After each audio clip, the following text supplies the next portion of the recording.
I will defend her. The words cut through the tense air of the federal courtroom in Manhattan like a blade.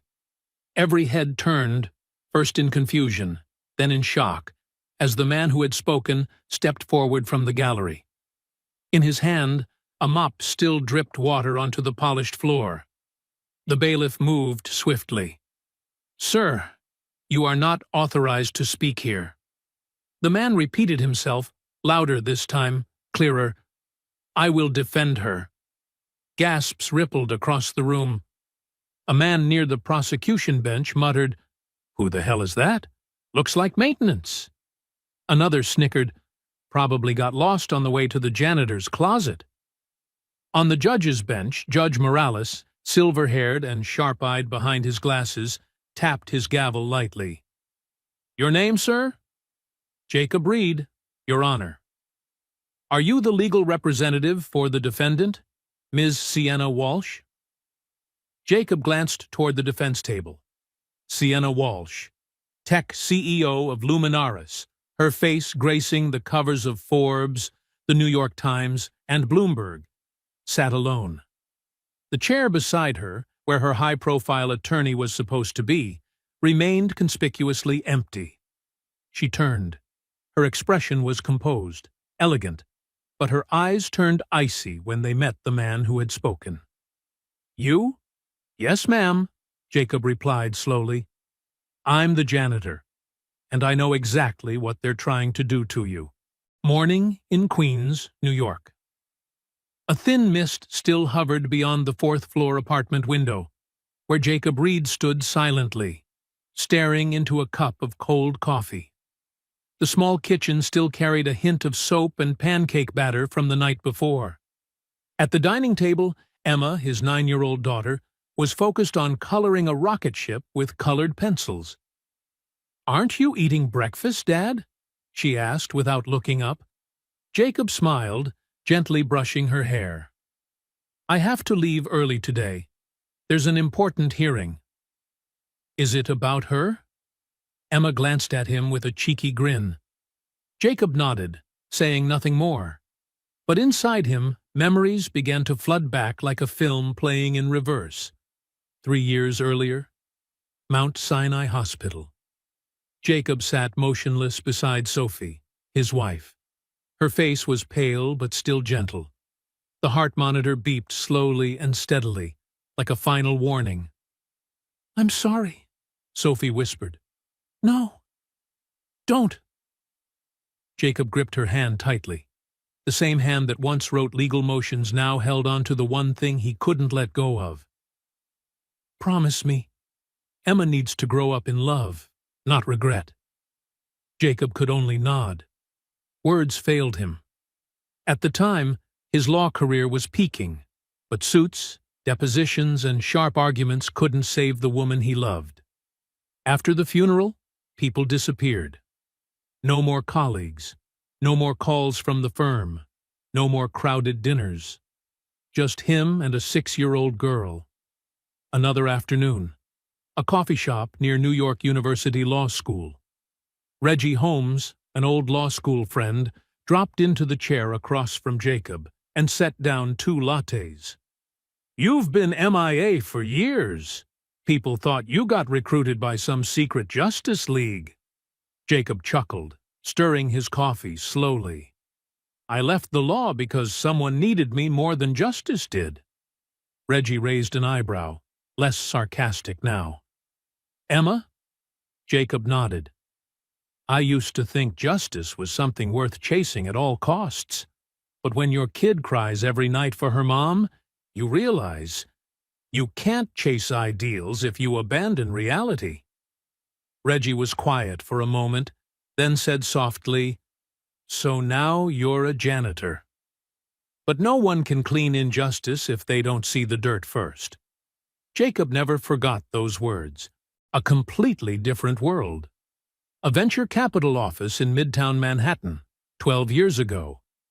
Sienna Walsh, then in her early 20s, sat at the head of a long glass conference table in a modest, slightly worn suit. In her hands was a thick pitch deck outlining her first AI healthcare project. one she had developed after years of self-study and unpaid internships in research labs. "I'm asking you to consider investing in Luminaris," Sienna said clearly. "It's a platform designed to help doctors access patient data faster, reduce diagnostic delays, and raise survival rates in critical cases." A silver-haired man in a Brioni suit leaned his chin into his hand, watching her like a professor sizing up a student presentation. "Not a bad idea," he said, smirking. "But launching a tech startup doesn't just take brains. It takes thick skin and the right connections. Do you have either?" The room chuckled. Sienna tightened her hand under the table. She didn't respond. Instead, she calmly gathered her documents. No one in that room knew she had been living in a studio apartment without heat, working night shifts while coding at dawn. After the presentation, she stepped out into the early autumn rain. The cold soaked through her blazer, but she didn't flinch. In the waiting car sat Walter Walsh, her father, a retired public defender. He handed her a towel. "They said no?" She nodded.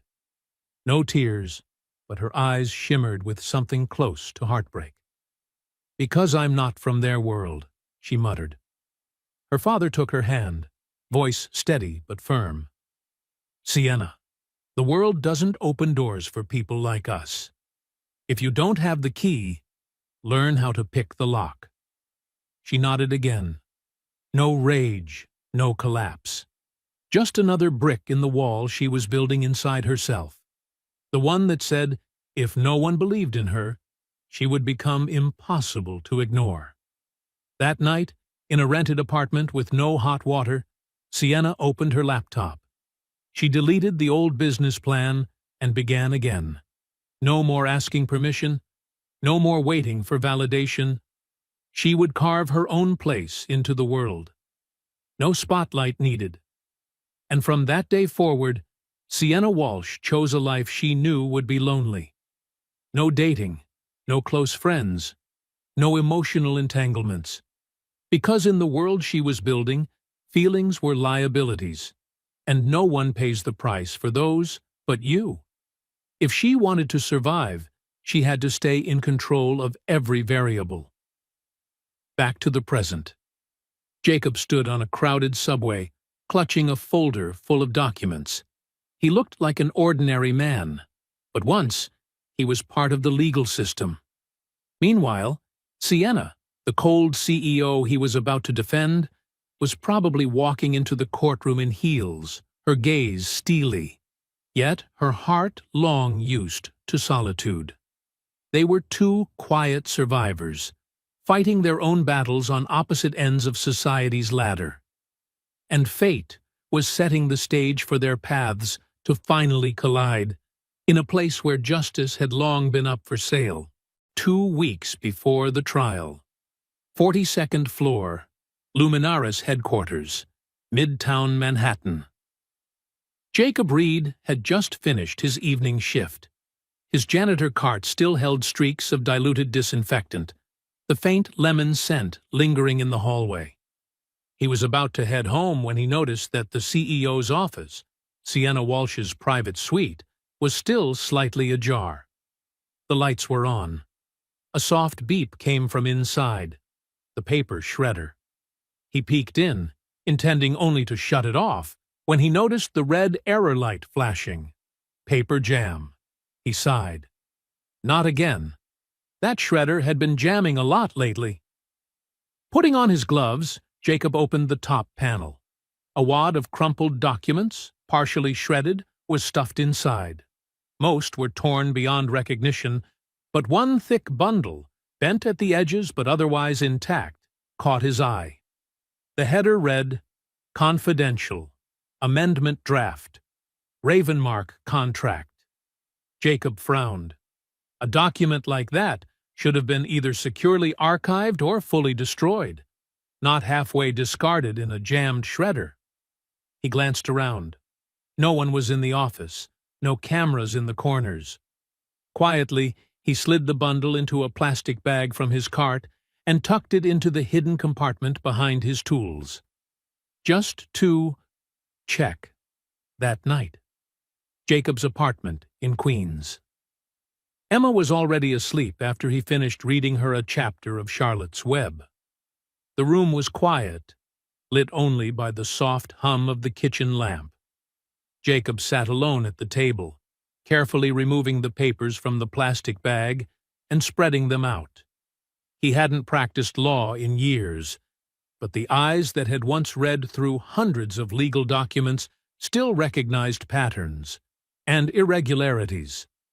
Something was wrong. Some of the phrasing was off. The legal language had a distinctly European flavor. The clause numbering and signature formatting didn't match Luminaris's internal legal style. He flipped to the final page. A system-generated metadata string sat just beneath the signature line. Origin IP 213.172.77.85.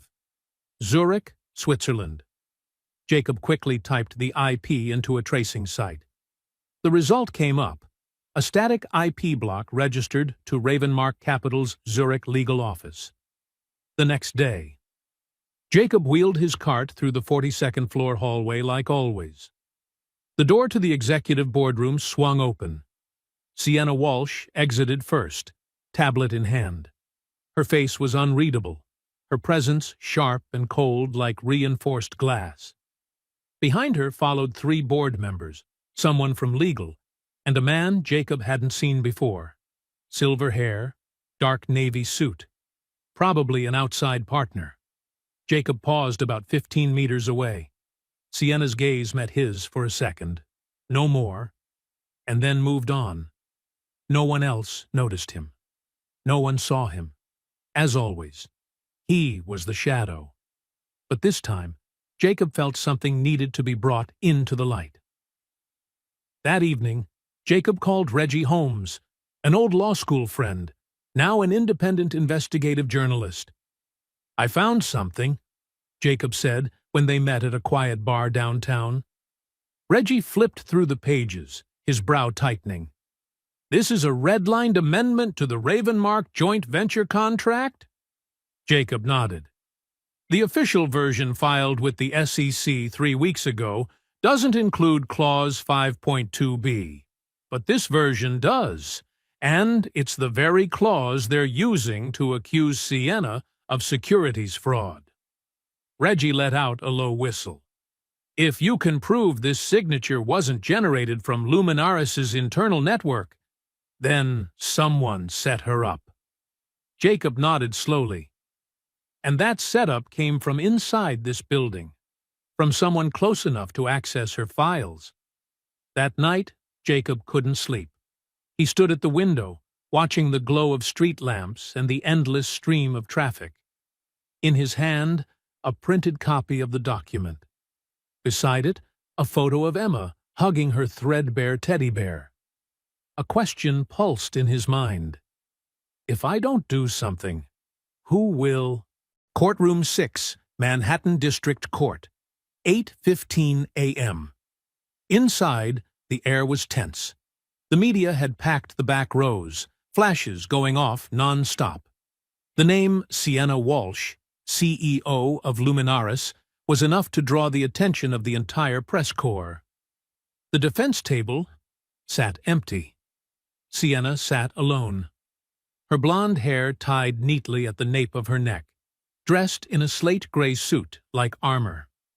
But today, the cold determination on her face was tinged with uncertainty. She turned to her legal assistant. "Where's Attorney Strickland?" "She withdrew last night. Claimed conflict of interest." Sienna clenched her jaw.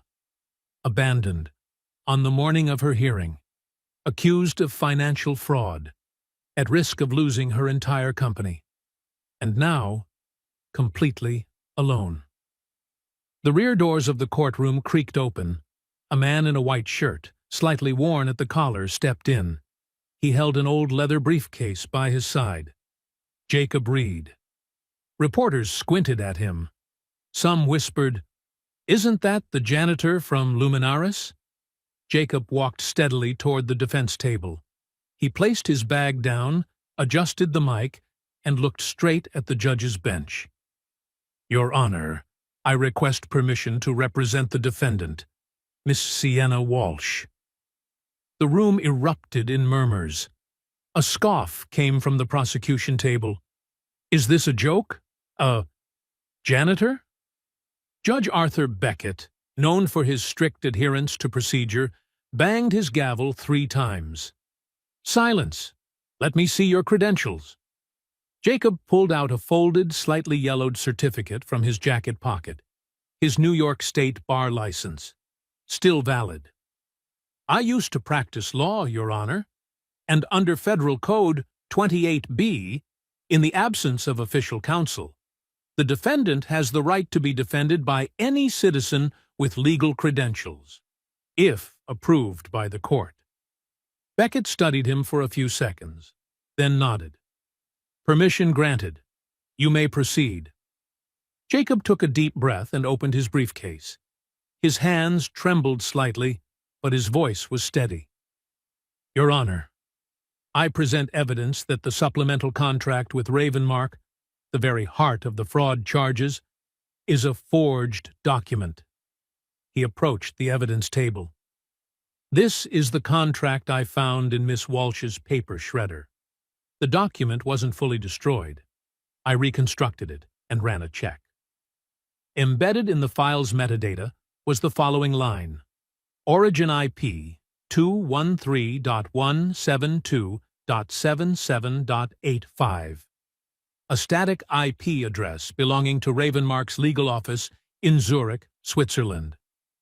The prosecution began to shift uncomfortably. Jacob continued. I also have the original SEC-filed contract version.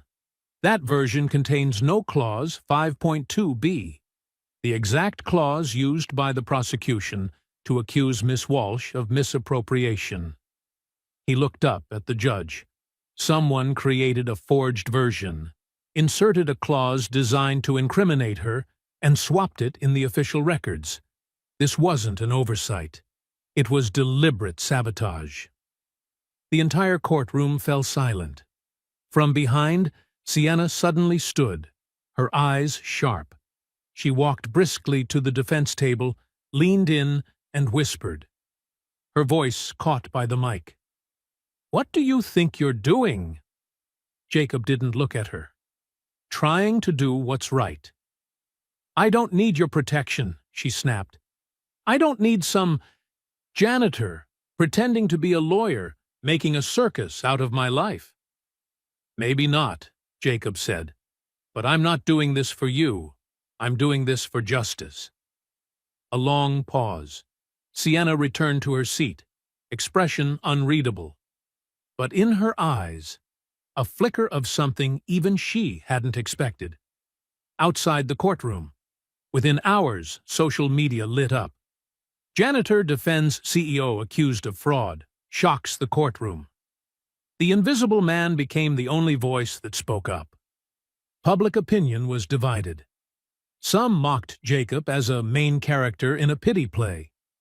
But for those who'd been overlooked by the system, something resonated. Private waiting room, 3rd floor of the Manhattan courthouse, right after the first trial. Sienna slammed the door shut behind her, her furious gaze locking onto Jacob, who stood across the room. The flashbulbs and curious stares of the crowd were gone. Here, only truth remained, and the sharp sting of disappointment. What the hell do you think you're doing? Her voice was cold enough to freeze the air. Jacob stood tall, hands clenched, trying to stay calm. I was trying to help you. If I hadn't presented that evidence, I know exactly what I'm up against. Thank you. Sienna cut him off. But I don't need a janitor with a decade-old law degree turning my trial into a joke. Jacob bit his lip. He'd expected this reaction, but hearing it still hurt. For the next hearing, you're not permitted anywhere near my legal team. I've contacted a group of attorneys from Boston. People who actually know what they're doing." She turned away, pulled out her phone, her fingers gliding across the screen as if erasing all traces of Jacob. "I trust you understand your boundaries." The door closed behind her, soft but final, like a verdict. A modest apartment in Queens. That evening, Jacob sat alone at the kitchen table, an old laptop open in front of him. The screen flickered with dozens of comments from Twitter and Reddit. "The janitor pretending to be a lawyer? Feels like a sitcom." Maybe he studied at Harvard. On YouTube. "Black guy saves a white CEO? Smells like a cheap PR stunt." Jacob exhaled slowly. His hand hovered over the mouse, about to shut the laptop down, when a small hand gently touched his arm. Emma. His daughter, curly hair tied in a lopsided ponytail, still in her school hoodie, stood beside him. "I read them all," she said softly. "Those comments." Jacob tried to smile, but the corner of his lips trembled. "It's okay, sweetie. People are allowed to say what they think." Emma pulled up a chair, sat across from him. "I don't care what they think. I care about what I see." "And what do you see?" "I see a father who stayed up late to work. A man who gave up his legal career to raise me. A man who stood up for someone, even when she didn't need him, or deserve him." Jacob stayed silent. Emma tilted her head. "Do you know why they're so upset?" "Because I don't look like the kind of lawyer they expect." "Number." "Because you made them ashamed. Because you did something they never had the courage to do." A long pause filled the room. Outside, traffic murmured in the distance, fading into the night breeze. Emma got up, grabbed a water bottle from the fridge, then returned and placed a piece of paper on the table. "My writing assignment. The teacher asked us to describe a real-life hero." Jacob looked down. Right at the top it read, "My dad doesn't wear a cape. He doesn't have superpowers. But he has faith. Something many stronger men don't." Jacob lowered his head, his hand clutching the paper gently. In that moment, Sienna's words, the mockery, the hateful comments, they all faded.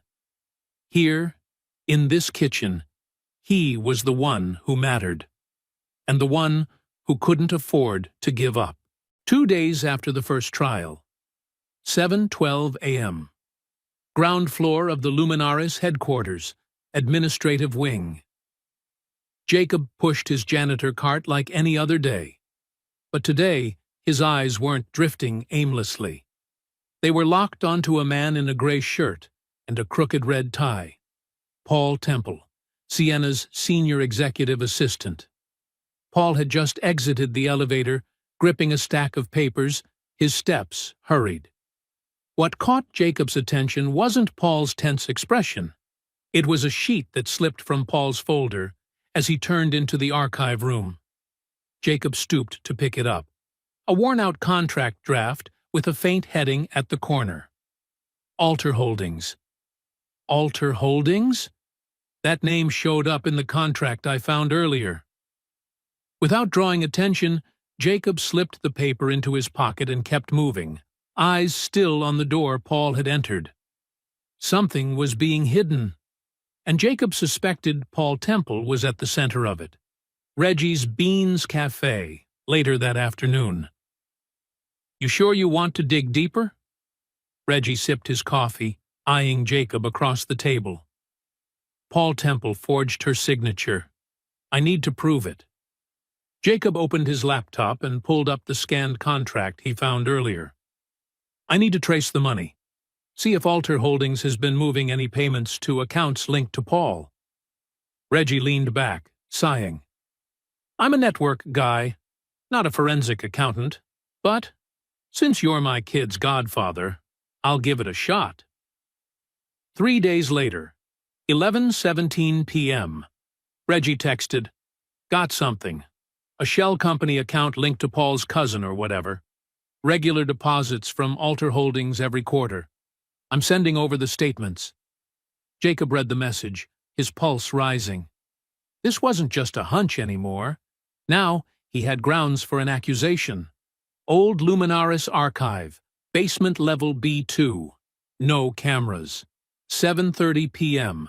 the next day. Jacob stepped inside, holding a folder with the contract and bank statements. In the dim light, he spotted Paul rummaging through boxes of records.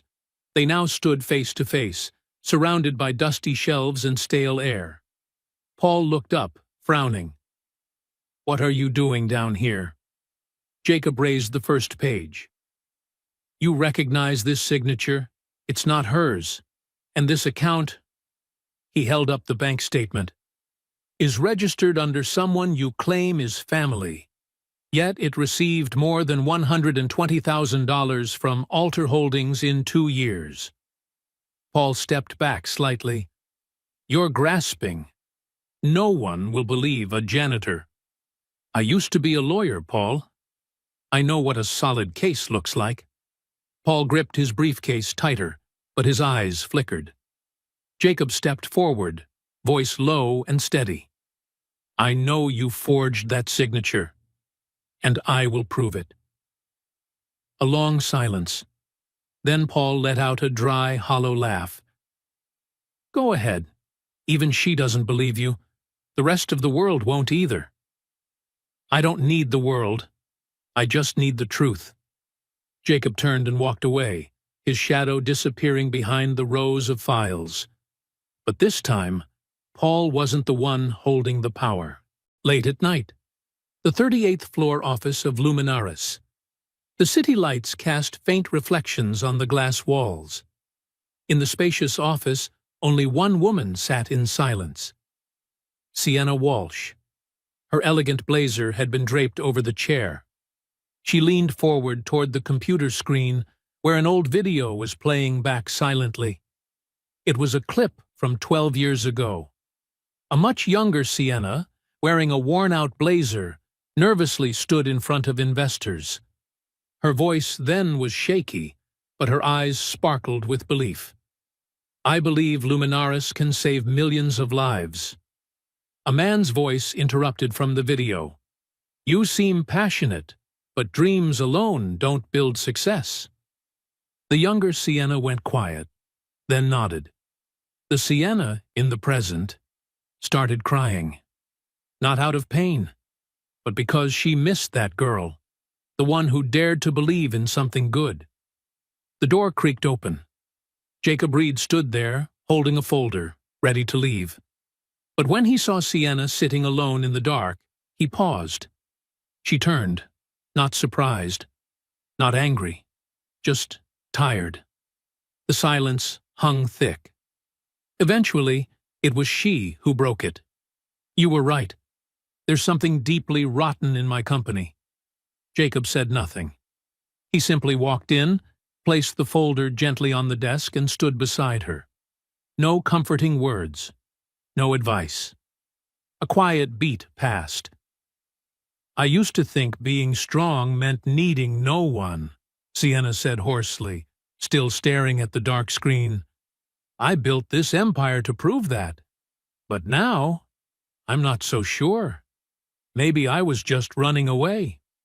Jacob took a seat across from her, calm as if they were two old friends. "No lawyer, no CEO. I ran too," he said. "Away from law, from the courtroom, thinking I wasn't good enough. But the truth is, I was scared of failing in front of my daughter." Sienna pressed her lips together and turned away, but her lashes were already wet. "Emma is lucky," she whispered. "I'm the lucky one," Jacob replied softly. They sat in silence again, but it was no longer cold. It was the stillness after an inner storm. The city lights outside began to blur, but in that room, something had shifted. Sienna was no longer just a lonely CEO, and Jacob, no longer just a janitor with a forgotten dream. A gray afternoon. Heavy clouds blanketed the Manhattan sky. At an old storage facility on the outskirts of the city, once used by a now-defunct Luminaris subsidiary, Jacob stepped quietly inside. His shoes echoed faintly against the dusty concrete floor. He had been tracing this lead for days, navigating through piles of forged documents, suspicious contracts, and strange banking transactions. And now, everything pointed to a rusty steel cabinet, locked with a combination dial. Thanks to Reggie's skilled hands and his experience as Luminaris's former IT guy, they managed to crack the code, using clues from the outdated digital archiving system. Inside the cabinet, they found a silver USB drive, labeled in handwriting, "Private, for PT only." Back at Jacob's modest apartment, he plugged the drive into his laptop. Both men held their breath. The screen displayed several encrypted files. One file stood out: Memo Alter Holdings Confidential.x. Jacob opened it. It was an internal memorandum from Alter Holdings, the financial group that had once partnered with Luminaris. One key passage read, "Your Paul Temple will ensure the insertion of the controlling clause in the CEO's absence. Incentive: $300,000 to be transferred to the offshore account upon completion." Jacob slammed his fist softly against the table. I knew it. He inserted that clause while she was in Zurich. Reggie widened his eyes. $300,000 for a single clause. This isn't negligence. This is a hostile takeover plot. But that wasn't all. The document included a list of transfer records from Alter Holdings to a Swiss bank account named Temple Trust. Jacob and Reggie acted immediately. They set out to verify the chain of evidence, making it airtight for court presentation. Reggie used a proprietary internal software he had access to during his time at Luminaris, pulling metadata from emails, verifying timestamps, locations, IPs, document edits, and CC/BCC recipients. If this metadata matches the timeline of when Sienna was in Zurich, then this is a smoking gun, Reggie muttered. Not a gun, Jacob corrected him, eyes firm. But it will save someone. The next morning, Jacob placed a printed copy of the document on the attorney's bench. As he walked down the courthouse hallway, the eyes around him no longer carried ridicule. No fancy speeches, no law license, only the truth. And this time, he had it all. Courtroom 3, New York State Court. The air was tight as a drum. Both sides had finished their arguments. Media crowded the hallways, protest signs reading "Free Sienna" held high. But inside the courtroom, silence was louder than any noise. Jacob Reed stood up. No lawyer's robe, no tie. Just a clean white shirt, standing before a packed room, looking directly at the jury. I'm not here for reputation. I'm not some high-profile attorney. I'm a father, a janitor, and someone who once believed he had walked away from justice. He paused, voice softening. But justice doesn't care where you stand. It only cares whether you show up. Whether you're a doorman or a CEO, every one of us has a duty to stand when truth is under attack. He raised a USB drive. And I'm not just speaking ideals. This drive contains proof. Paul Temple received $300,000 to insert a false executive clause into the contract while Sienna Walsh was in Zurich. She had no knowledge of it. And here's the full chain of evidence, from metadata to the financial transfers. Gasps filled the room. Paul Temple sat frozen, face drained of all color. The judge called for order. Then came Sienna's turn. She rose, walking to the stand with steady eyes. No luxury brand suit today, no entourage. Just a woman who built an empire and was betrayed within it. I'm not on trial because I was greedy. Not because I lied. I'm on trial because I trusted someone I shouldn't have, and I won't apologize for that. Because if trust is a sin, then we can never build anything together." She looked into the audience, eyes finding Jacob, then resting on Emma's soft smile. "We've all made mistakes, but I refuse to be defined by mine. I am the founder of Luminaris, and I'm ready to start again." Silence reigned. The judge looked around and declared, "After reviewing the evidence and testimonies, this court finds the defendant, Sienna Walsh, not guilty. Case dismissed." A moment of stunned quiet, then a burst of applause, tears, and sighs of relief. Jacob collapsed onto the bench. Emma ran to him, throwing her arms around her father. "You did it, Dad." He smiled. And for the first time in years, it was real. Outside, reporters shouted live updates to their cameras. But Sienna didn't care. She stood in the marble hallway, exhaling slowly, then turned to Jacob. "You're still the uninvited protector." Jacob chuckled. "This time, I think I got the invitation." 2 weeks had passed since the historic trial. At the Luminaris headquarters, the atmosphere felt like it had shed its old skin. No more averted eyes when Jacob walked down the hallway. No more hushed whispers behind his back when he cleaned the conference rooms. Instead, there were nods, small greetings, hesitant but genuine. One early weekday morning, Margot, the longtime operations assistant on the 3rd floor, appeared outside the supply room where Jacob was sorting recycling bins. She wasn't alone. "Hi, Jacob," Margot smiled, resting her hand on the shoulder of a 10-year-old boy beside her. "My son, Elijah, wants to ask if you could sign his law book." Jacob froze for a second, glancing down at the book titled Landmark Cases That Changed America. The first page featured a photo of him, standing next to Sienna Walsh in court, holding up a USB drive. An image that had gone viral across the internet overnight. Elijah looked up at him with eager eyes. "I want to be like you, not afraid of anyone." Jacob smiled. Not because of fame, but because, for the first time, his courage had truly reached someone. Elsewhere in the city, Emma Reed was invited to appear on a weekend interview segment titled Voices from the Edge.